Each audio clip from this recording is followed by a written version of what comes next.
A couple of weeks ago, I showed you on my channel how to mix realistic shades of green and how to create botanical illustrations with them.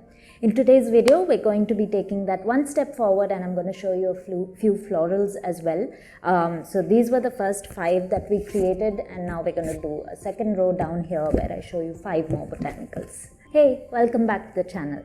My name is Shivani and I'm an artist and designer based in Chennai in the south of India. The summers here have gotten very intense and I've been complaining about it in my last few videos as well. So I even had to tie my hair up today, which is something I don't usually do.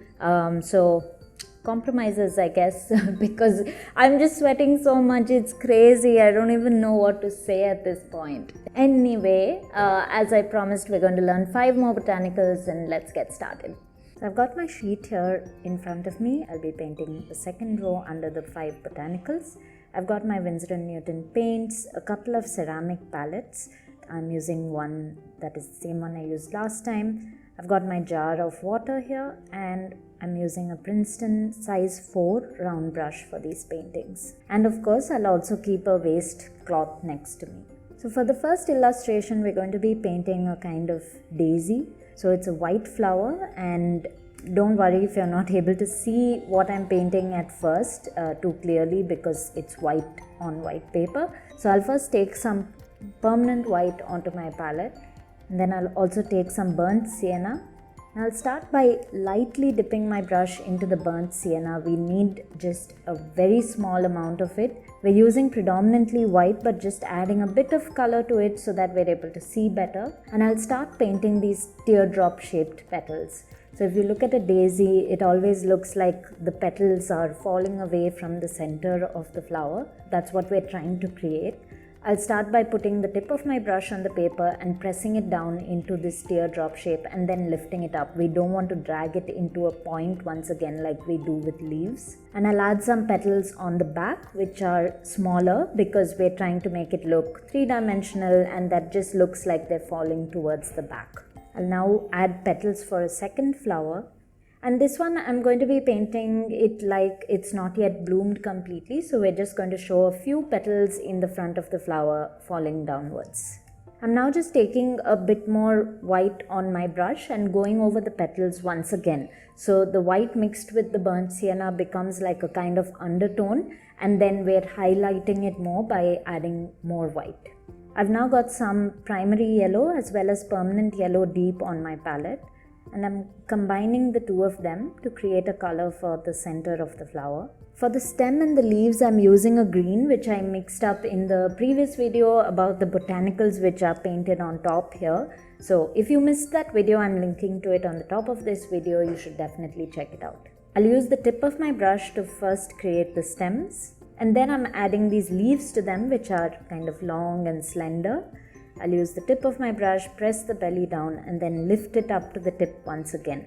I'm now taking some of the burnt sienna and I'm dabbing it just above the yellow portion on the center of the flowers, so that indicates the anther, which is part of the stamen of the flower. Now the final thing I'll do is take a little of this brownish green that I have on the palette and use it to add shadows on the petals, and you'll see that this is what ends up making the petals really pop from the paper. You always need to have a balance of highlights as well as shadows, which helps it look a lot more 3-dimensional and just brings your paintings to life. If you're feeling that the contrast is a bit too stark, you can take a bit of white and blend it together. So that's our daisy complete. The second flower I'm going to do is a rose. So I've got some primary red on my palette. I am mixing a bit of permanent yellow deep and a bit of permanent white into it. I just wanted to have a tinge of a peachy color instead of just being pink, so that's why I've added the yellow in. So I'm going to show you how to make the rose in 3 different styles. One is where it's sort of 3/4 looking at you, the other is a complete top view, and the third would be just a bud. So let's first create the side of the rose for the one that's 3/4 facing, and then we'll start adding the interior which shows the petals. I'll use the same pink to add the bud on the top, and I'm starting to create the third rose, which is the complete front facing view. Similar to what you do with watercolor, just create curved strokes. Towards the center, you can use the tip of the brush so that your lines are thinner, and as you move towards the edge, you can start pressing your brush down in these C curves to create more volume. You can then add white to this color and start creating some shading. I'm adding a few highlights in the center of the first rows. And don't worry if you overlap the darker tone a little too much, because this is gouache, we will be going in and blending all of it later, and when you try blending with just a bit of water or a damp brush, you will reactivate the base layer also, so you'll end up creating a lot of varying shades there. I'll now start creating some mid-tones and blending all of it together. I'm now going in with some pure white to add highlights with higher contrast so that they stand out much better.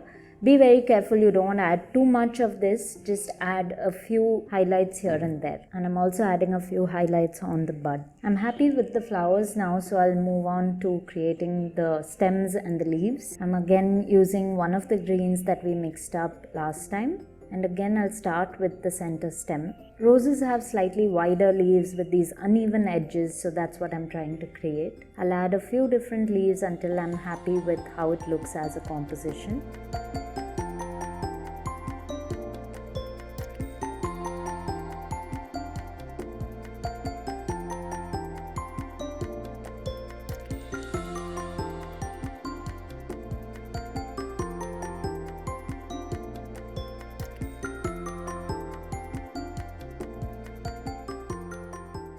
The last thing I'll do is get a little bit of white onto my brush and add it on the leaves as highlights, and we'll blend it together. We now have some smooth shading on the leaves, and I'm happy with that. Hey, I just wanted to jump in here to tell you that a couple of weeks ago I put out a free resource, which is a sort of ebook where I teach you how to paint 8 different things. So it's perfect for the days when you feel a little stuck, you don't know what to paint. I show you how to paint 8 different things with gouache, and I give you 17 bonus prompts so that you can be creatively unstuck whenever you feel that way. So it's in total 25 different prompts, which is amazing for any artist, and whether you work with gouache or not, the instructions I provide are specifically for gouache, but you can completely apply it to any other medium of your choice. So hit the link in my description to download that.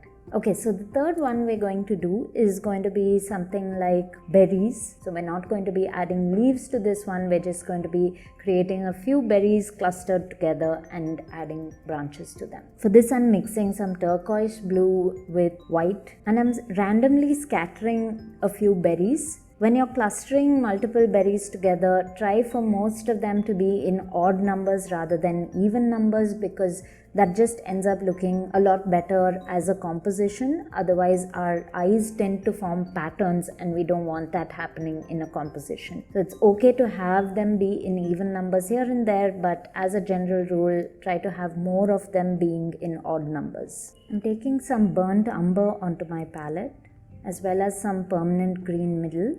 I'll mix them together to kind of create a deep earthy green, and I'll use that to create my stems. I'm using the tip of my brush so that the stems are nice and thin. I'm now using the same color to create these little lines that you see on the top of the berry. I don't know what that part of a berry is called, but you see it on things like blueberries. And now I'm taking a lighter shade of the blue by adding more white into it and using it to create highlights on the berries. Make sure your highlights are all on the same side. So if you're doing them on the left, make sure it's on the left for all of them so that it looks like light is coming in from that direction. And now the last thing I'll do with this is use some of the burnt umber and mix it into the blue and use that to create some shadows. So on the opposite side to where light is falling, you can just create a thin line to show the shadow. And this one is complete. The next thing we're going to do is try to create simple 5-petal flowers. These aren't any specific type of flower that I'm doing. I'm taking our mixture of primary yellow and permanent yellow deep, and I'm just using my brush in this way to create these petal shapes. Now in the first one I'm showing you, I'm doing it in a 3/4 view again, like how we did with the rose. So we see that the 3 petals towards the back are more upright and the 2 petals in front are kind of falling away to the side, so that gives it this three-dimensional look. The next one, I'll do all 5 petals a similar size so that this looks more front facing. It doesn't look like it's bending backwards. And I'll add a third one in which I'm making the front 2 petals even smaller so that it looks like it's bent back a little more and it looks like the petals are facing upwards. I'm then taking some white and just adding highlights on the petals. If the white by itself is looking too stark, you can mix it in with the yellow and use that instead.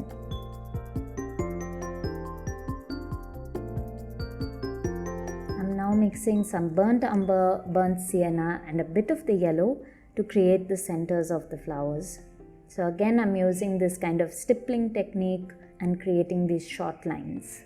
This time for the stems and leaves, we'll use a lighter version of the color we mixed last time, using burnt umber and permanent green middle along with permanent white. This time I'm using these short broken strokes to create the leaves. Again, like I said, this is not any specific flower as such and it's not any specific leaf, but I just like playing around with different leaf shapes that we tend to see in nature. You can always explore and try different things out to see what you like and what works for you. And again, we'll use white to add some highlights to that and then we'll blend it together, and that completes this one. So for the 5th and final flower, we're going to create lavender stems, for which I'm going to be mixing some of the pink mixture that we had from earlier into this ultramarine that I have on my palette. I'll even be using some of the turquoise blue. So this gives us a nice earthy purple tone. And then we'll create these short but thick strokes. So I'm not using the tip of my brush this time. I'm using the belly of the brush so that the strokes are a bit thicker, and I'm just working my way downwards.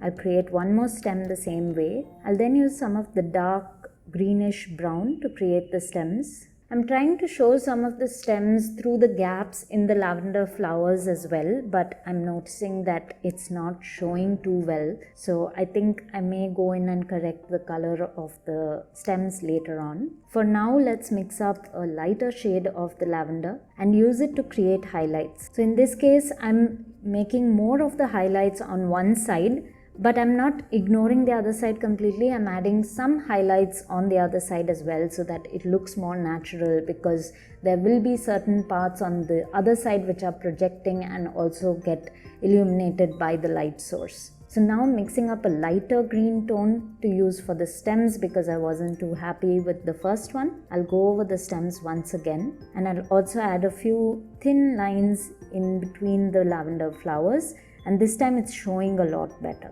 Now as the last step, I'm just mixing some of the brown into the lavender color to create a darker shade, just to add a bit of shadow on the left side of the stems. Adding shadow helps the highlights be showcased better as well, because where there is light, there is shade always. So that's it. Those are our 5 floral illustrations. I hope you had fun doing this. I hope it was easy to follow along. There is so much you can do with this. Keep trying different forms, different colors, different shapes, and you can always break things down into their simplest forms so that it becomes very easy to paint them very quickly. Let me know in the comments which one you enjoyed the most. So I hope you guys enjoyed painting that, and please do share your pictures with me on Instagram. I would love to see what you've created.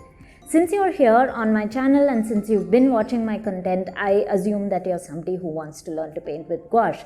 And in that case, I have the perfect thing for you. My Skillshare class, which I put out last month, has everything any beginner needs to know to get started with gouache. I already have close to about 100 students and they've been loving the class so far. So I really hope you'll check it out. The link is in my description, and if you sign up using my link, you get 1 month of Skillshare for free as well. So that's all for today, and I hope you'll subscribe to my channel because I have a lot more interesting content coming out in the weeks to come. In fact, in the next few weeks, I'm planning to talk a little bit more about productivity as an artist and starting creative businesses. Those are topics that I am personally extremely interested in and excited about. So I'm excited to share all of my knowledge because I've been running a creative business for 6+ years now. I think that's something where I would be able to provide you guys with a lot of value. So please subscribe to the channel, stay tuned, and I'll see you in the next one. Bye.